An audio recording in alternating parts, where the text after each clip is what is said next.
지금 경기 불안 상황이 이제 어쨌든 계속 이어지고 있잖아요. 예.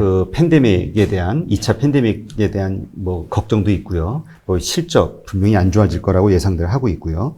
그래서 지금 이 불안정한 세계 경제 흐름 때문에 이 금에 대한 투자, 안전자산으로서의 이 금에 대한 인기가 계속 올라가고 있는 것 같은데 지금 꼭지다. 1,800불 기준으로 해서 더 올라갈 것이다. 이런 의견들이 좀 분분하거든요. 교수님은 어떻게 보시나요? 예, 저는 아주 장기적으로 보면은 앞으로도 4, 5년은 금값은 더 오를 것이다. 크게 보면은 상승 초기다. 이렇게 지금 보고 있습니다. 아, 초기요?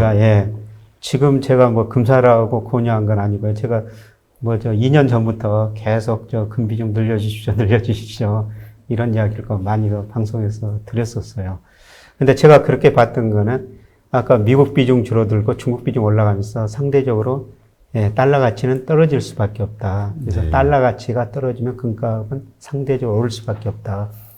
저 그림이 미 달러 지수인데요. 미 달러 지수는 주요 선진국 통화에서 달러 가치예요. 파란 선으로 표시되어 있습니다만 제가 점선거 추세선으로 있으면 달러 가치가 추세적으로 하락하고 있습니다. 저는 미국 경제는 한마디로 달러 가치 하락의 역사였다. 85년 9월 달에 플라자 협의를 통해 가지고 달러 약세를 유도했고요. 그다음에 2000년 IT 거품 붕괴되면서 달러 약세. 그다음에 지금 미국이 엄청난 돈을 풀면서 또 달러 가치가 저는 추세적으로 약세라고 보고 있거든요. 네. 달러 가치가 떨어지면 상대적으로 금값은 오를 수밖에 없다. 금값이 빨간색으로 표시했습니다만은 지금 월말 기준으로는 이미 전고점을 돌파했습니다. 물론 일별로 보면은 2011년에 온스당 1,900달러까지 갔거든요. 아직 거기까지 못 왔습니다. 월말 기준으로 보면은 이미 전고점을 돌파했어요. 네. 그래서 여기서 많이 올랐기 때문에 단기적으로는 조정을 거칠 수 있지만은 추세적인 상승이다. 달러 가치가 하락하고. 그 다음에 전 세계가 엄청난 돈을 풀고 있거든요. 네. 또 돈 풀면은 달러 가치가 올릴 수밖에 없고요. 그 다음에 인플레이션은 언제 어디서나 통화적 현상이다. 밀턴 프리드만 경제학자 이야기입니다만은 지금 미국에서는 인플레 문제가 경제학자들 사이에서 논쟁이 되고 있거든요. 네. 인플레가 온다, 안 온다. 근데 저는 2년쯤 후면은 미국 경제에서 인플레가 오리라고 보고 있어요. 인플레가 오면은 또 금이 인플레 해지 수단으로서 또 금이 손해가 되거든요. 네. 이런 의미에서 저는 큰 흐름에 보면은 지금 금값이 최근 2년 동안 많이 올랐지만은 아주 정말 큰 흐름에서 보면 상승 국면 한 3단계 정도로 나눈다면은 이제 1단계 정도다. 그렇게 지금 보고 있습니다. 아, 그러면 아주 상당히 그 이상 훨씬 많이 올라갈 것으로 예상을 하시는 거네요. 네. 근데 사실 그 인플레이션에 대해서 말씀하셨으니까 이것도 한국에서 논쟁이 많잖아요. 근데 이미 우리 물가는 그렇지만 자산의 버블, 인플레이션이 이미 발생하고 있다 이런 이야기 하시는 분들이 많거든요. 자산 가격에는 이미 인플레가 발생했죠. 네. 그게 어떤 경제라든가 여러 가지 우리 생활에 끼치는 영향은 없을까요? 자산 가격이 소비자 물가에는 안 들어가요. 예. 그러니까 소비자 물가는 굉장히 낮지만은 지금 자산 가격은 많이 올랐죠. 그래서 경제학자들이 그 자산 가격을 소비자 물가에 넣어야 된다. 그런 이야기가 있습니다만은. 근데 이미 우리나라에서 요새 계속 논의되는 게 그 집값 아니지 않습니까? 소득 대비 집값 주요 도시 비교해봐도 우리나라만큼 서울 기준으로 보면 높은 나라가 없습니다. 네. 사실 저는 부동산 가격에 일부가 거품이 발생했다는 거고요.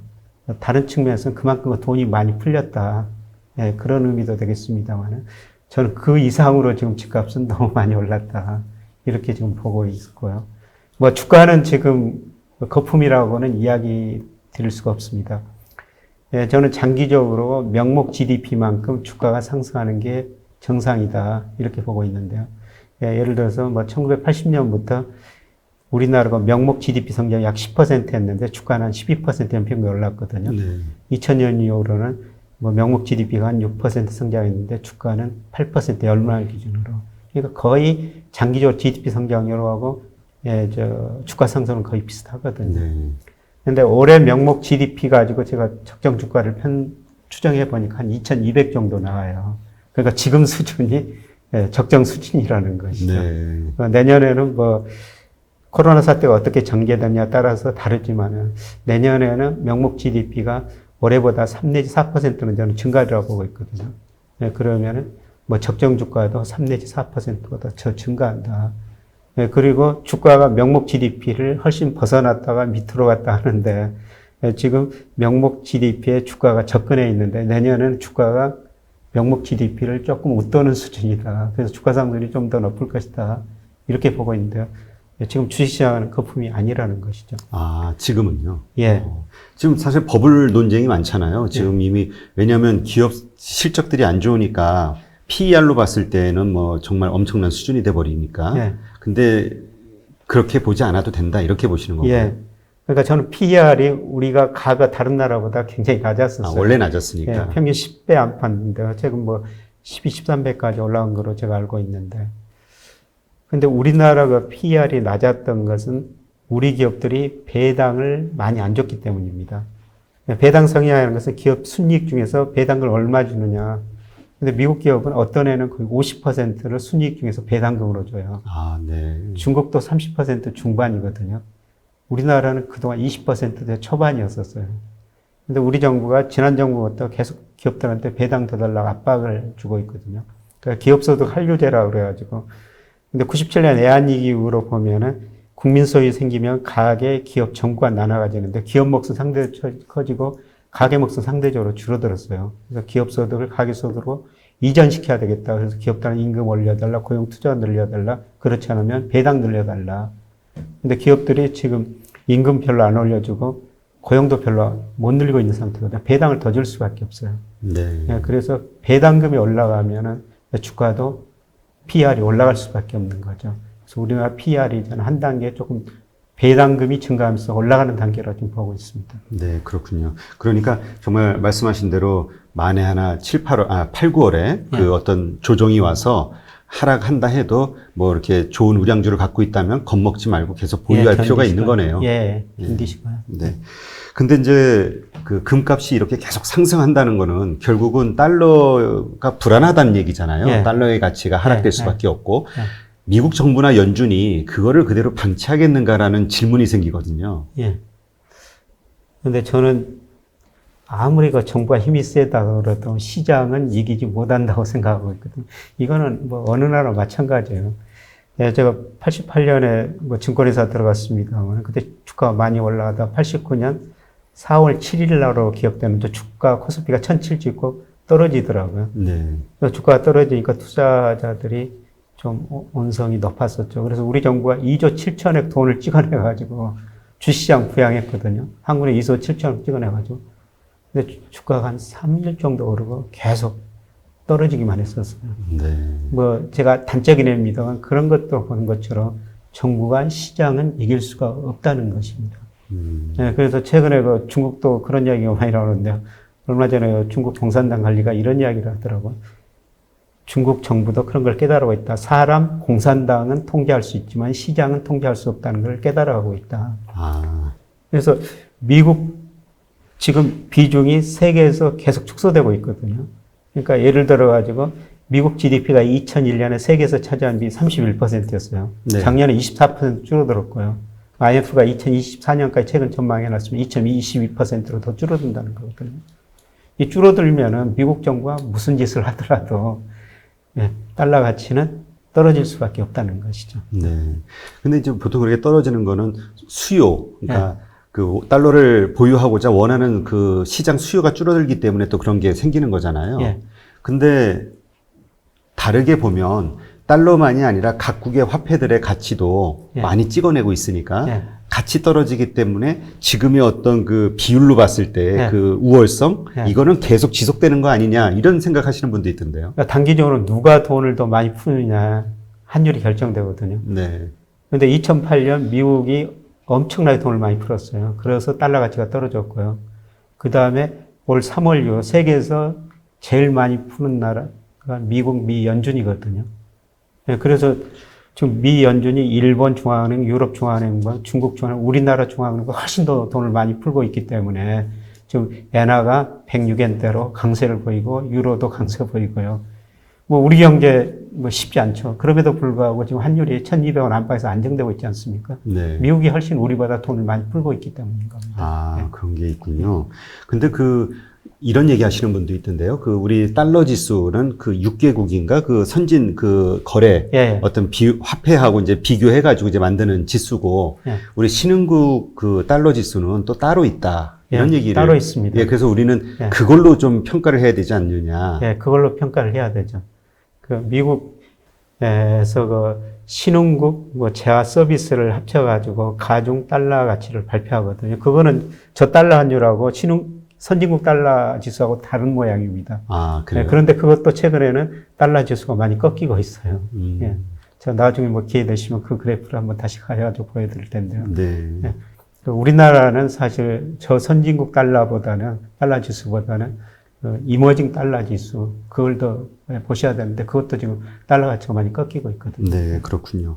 그러면 지금 어쨌든 미국은 지금 상황은 정말 안 좋잖아요. 지금 코로나 환자는 점점 늘고 사망자도 늘고 있고, 네. 물론 뭐 백신이 개발될 것처럼 막 뉴스는 나오지만 아직 뭐 확실한 건 없고요. 그럼 이런 상태에서 지난번 시간에도 말씀하셨던 4분기서부터 정말 기업들의 파산, 이게 예. 정말 많이 일어날 것이다 예상되고 있는 거잖아요. 예. 근데 그렇게 됐을 때 뭔가 더 돈을 풀어서 그걸 살리기 위한 노력을 해야 되지 않느냐. 지금 이제 또 7월에 지원금들이 다 끝나니까 네. 지금 민주당하고 저기 공화당하고 계속 안을 만들어가지고 지금 협의하고 있거든요. 근데 지금 안이 좀 민주당에서는 오히려 더 많은 지원을 해가지고 선거니까. 예, 직접 주자 그러는데 예, 지금 공화당 트럼프 행정부는 그냥 실업수당 주지 말고 일하는 사람들한테 기업한테 줘가지고 그 임금으로 보전해 주자 네. 이런 논쟁을 벌이고 있거든요. 그래서 어떻든 이런 것들이 또 나와가지고 지원 정책이 나올 겁니다. 예, 그런데 그 8월 들어가면은 그 미 의회가 휴가를 하는 것입니다. 아, 보통 우리 한국 같은 경우는 눈치 보여가지고 그런 거 연기하거나 예. 취소하거나 하지 않나요? 예. 그런데 미국이 뭐 다급하면은 뭐 휴가 취소 그럴 수가 있는데요. 그런데 그 공백 기간이 좀 재정 절벽 공백 기간이 있을 거로 보고 있거든요. 네. 그래서 8, 9월은 재정 절벽, 소비 절벽, 고용 절벽 이런 것들이 나타나라고 보고 있습니다. 네. 근데 지금 잠깐 조금 전에도 말씀드렸지만 기업들의 상황은 지금 안 좋아지고 있는 거잖아요. 예, 안 좋아지고 있죠. 예. 전에 말씀하셨던 그 기업들의 파산이 이어질 것이다. 이 예. 뷰는 지금 계속 예, 유효하신 계속, 건가요? 예. 앞으로 파산 계속 많이 늘어날 겁니다. 그러니까 뭐 뉴스 보니까 지금도 이미 많은 그런 상황이라고 하더라고요. 예. 이거 우리나라도 저 중소기업이 고용을 80% 이상 창출하고 있습니다만은, 예, 미국도 50% 이상을 중소기업들이 고용을 창출하고 있거든요. S&P 500 기업들이 고용을 창출하는 게 전체 비중이 10%밖에 안 됩니다. 아, 얼마 안 되네요. 예, 미국도 중소기업이 굉장히 중견기업들, 이런 기업들이 중요하거든요. 근데 이런 기업들이 아마 7, 8월에 그동안 지원으로 견뎠는데 지원이 끝나면서 파산이 굉장히 많이 늘어나려고 보고 있어요. 그러면은 근로자들 일자리를 잃게 되죠. 중소기업이 고용을 많이 창출하니까요. 그러면 소비심리 위축될 수밖에 없습니다. 그래서 제가 제일 처음에 미국 소비심리 보여드렸습니다만은 지금도 별로 안 좋은데 만약 고용이 더 위축되면은 소비심리가 꺾여버릴 수밖에 없습니다. 네. 그러니까 분명한 건 지금 재반 환경은 예. 정말 점점 최악으로 가고 있는 건데, 하여튼 금융시장은 계속 화랑이니까 이 괴리감을 어떻게 우리가 받아들여야 될지 그냥 유동성을 함께 즐기는 게 맞는 것인지 아니면 그래도 리스크를 관리하는 게 맞는 것인지 참 많이들 헷갈려 하시더라고요. 저는 유동성을 고려했더라도 미국 주가가 지금 가대평가됐다. 그러니까 제가 미국 산업 생산, 소매 판매, 뭐 고용 이런 실물 경제로 평가해보면 미국 주가가 지난 6월 말에 한 45% 가도평가됐고요. 거기다가 대표적인 유동성, 우리 뭐 요새 M2가 3,000조 이상 풀렸다, 유동성이 늘어났다 그러는데 미국 M2가 엄청 늘어났거든요. 최근 그 증가율이 한 25% 이상이에요. 미국 역사상 처음입니다.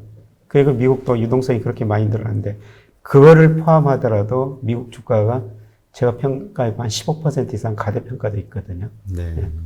그래서 그 괴리를 축소시키는 과정이 저는 뭐 8, 9월에 좀 진행되리라고 보고 있습니다. 네, 그렇군요. 그러니까 사실 그런 환경이 됐을 경우에는 또 미국이 두고만 볼 수 없으니까 또 달러를 찍어서 그걸 해결하고자 하는 어떤 노력들을 계속 할 수밖에 없는 거네요. 그러니까 아까 그 레이 달리오 그림 그려놨으면 미국은 장기적으로 가는 나라입니다. 그래서 끼고 나서 거품이 붕괴되고 나서 계속 그거를 유지하기 나서 돈을 푸는 거거든요. 지금 그 단계라고 보고 있습니다. 계속 돈을 풀면은 계속 달러 가치는 더 떨어질 수밖에 없고 미국 이상은 추락할 수밖에 없는 것이죠. 네. 그래서 이런 전반적인 흐름을 봤을 때는 우리가 안전자산으로서 금에 투자하는 게 확실하다. 이렇게 예. 이제 보시는 거고요. 예. 지금 1,800달러 뭐 이렇게 왔다 갔다 하지만 이것은 그 예상하시는 3단계 상승장의 어떤 초입 단계에 불과할 뿐이다. 이렇게 예. 보시는 거고요. 예. 그래서 금은 장기적으로 상승하리라고 계속 보고 있는데, 근데 우리가 금 투자에서 늘 관심을 가져야 될 거는, 제가 아는 부자 한 분이 한 170억 정도 금을 가지고 있거든요. 실물로요? 현물로? 예. 그게 지난 고점에서 산 겁니다. 아. 근데 고점에서 샀더라도 주식 채권 같으면은 배당 이자가 나오거든요. 그렇죠. 근데 금은 이자도 배당도 없습니다. 네, 그런 단점이 있다는 것이죠. 네. 근데 금은 시세 차익만 누릴 수가 있는데요. 근데 시세 차익 측면에서 보면은 달러 가치 하락, 유동성, 인플레 문제를 고려하면은 큰 흐름상 아직도 금이 큰 상승 흐름의 일부라는 것입니다. 네, 그렇군요.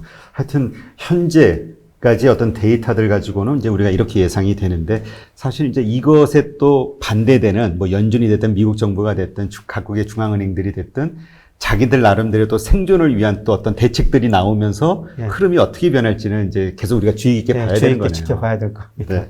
그래서 이게 참 경제라는 게 알면 알수록 정말 재밌는 살아있는 생물 같다는 생각이 모든 이해관계자의 이 모든 게 충돌이 일어나는 곳이라.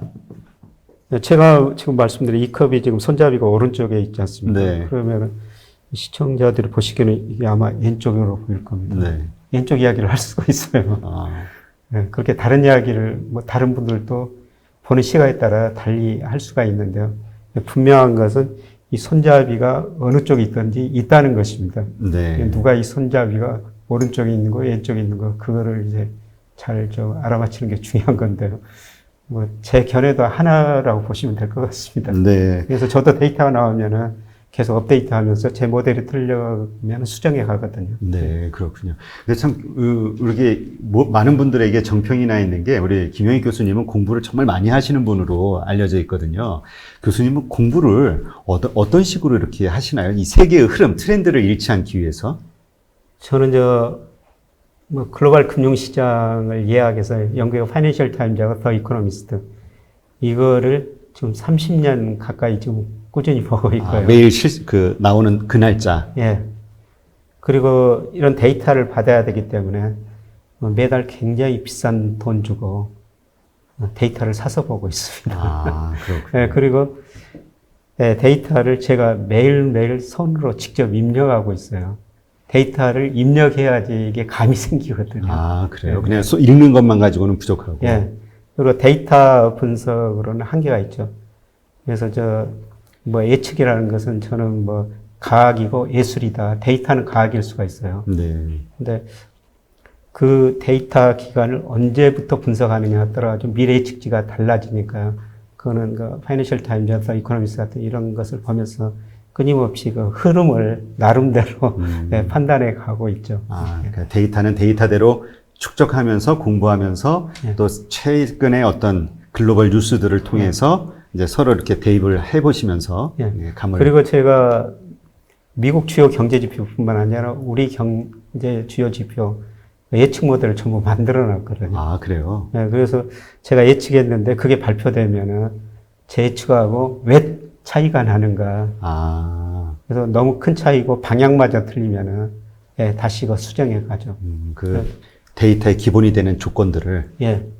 그래서 제가 지금 오늘 이런 말씀을 드렸습니다. 한 달 후에는 그게 좀 바뀌었으면 다른 말씀을 드릴 수도 있다는 겁니다. 네. 그러니까 하여튼 계속 벌어지는 현상들에 대해서 계속 수정해 가면서 전망을 하시는 거니까 하여튼 이렇게 열심히 많은 그 시간과 노력을 비용을 들여서 공부하시는 것들을 이제 저희한테 이렇게 알려주셔서 정말 많은 도움이 되고 있고요. 다시 한번 감사한 말씀 드리겠습니다. 고맙습니다. 네. 오늘 이렇게 세계 경제 그리고 여러 가지 투자와 관련된 측면들을 다뤄보는 그런 시간을 가졌는데요. 아주 유익했던 것 같습니다. 감사합니다. 고맙습니다.